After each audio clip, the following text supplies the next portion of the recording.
Welcome to the March 2017 Inherit the Earth Sand and Shadows Developers Report. I'm Joe Pierce. In this video, I have both programming and art updates, and 2 short con reports. Last time, I showed a background scene for the exterior of Tycho North Paws' home, illustrated by Ed Lackaban. Those who have played Inherit the Earth Quest the Orb may remember that there are 2 versions of his home, one in daytime and another at night. I've decided to match that alternative in the new game. Here is a nighttime version of the same scene, also by Ed. I have now received the complete set of standard animation frames for Reen from Ryan Paxton. Reen, please say something to our viewers. Oh, hi there. Good to see you. I really enjoy being able to walk around the house. I would like to thank Allison Hershey for providing the voice of Reen. Welcome, fans. We can use this particular scene to explain recent work on the programming front. The interior of Riff and Reen's home is what I call an inset scene. This means the previous scene, like the exterior of their home, appears around the new scene. This is another feature being brought over from the original game. This does require that characters be clipped when they walk through the inset scene's borders, like so. Over the Washington's birthday holiday weekend in February, I attended Orccon, a gaming convention held at the LA Airport Hilton. This con is run by the same company that put on GameX, which I attended a year or so ago. Actually, the 2 cons are so similar that you can just view the earlier report for general details of both cons. There was a difference in how I spent my time there, though.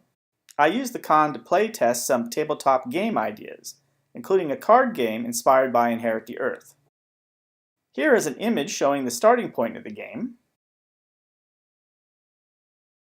and the end. Playtesting did reveal some issues that need to be resolved before the game can be released. I will provide updates on progress in future videos. In March, I attended the Game Developers Conference held at the Moscone Convention Center in San Francisco. I had a long report about last year's DDC in a previous video. In this video, I'm just going to go through what was new. The Expo portion of the con was spread among 2 of the Moscone's halls. The North Hall was mostly for indie companies and projects, ignoring the corporate meeting room set up in the back. The South Hall hosted larger companies' booths. The West Hall was used for seminars, panels, and special events. Virtual reality continues to be the big thing, with many opportunities for attendees to try out different companies' hardware and software. Improvements in monitor technology and display hardware are still continuing. NVIDIA was showing off their latest products. It's hard to compare older and newer tech in this video, but I will say that the graphics in the right monitor were perceptibly better. Esports companies are starting to make their appearance here. Even though GDC is not a consumer event, some companies still want to tie in their booths to upcoming popular culture productions. An alternate game controllers pavilion was present again.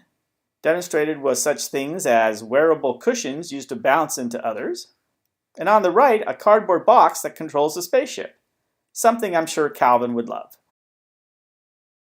Here is a rhythm game using a touchscreen lyre. Maybe crawling along the floor like a zombie is more your style. Or how about a psychological challenge of interacting with others in a confined space? The North Hall also had an area set aside for indie game companies. This area in previous years had a job fair, and that was missing. Instead, you had to hunt for possible employers via a guide, just part of the ebb and flow of job seeking over the years at GDC. Near that was the Digital Game Museum. They've lost their lease and were looking for help in moving to a new location.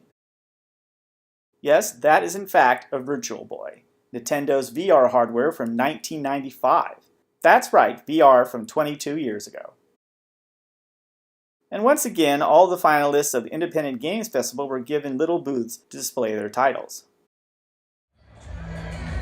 which leads to the GDC's award show, which includes both the Independent Games Festival and the Game Developers' Choice Awards. This is a list of the indie game winners. And the biggest winner of the night was Overwatch. And the rest of the winners.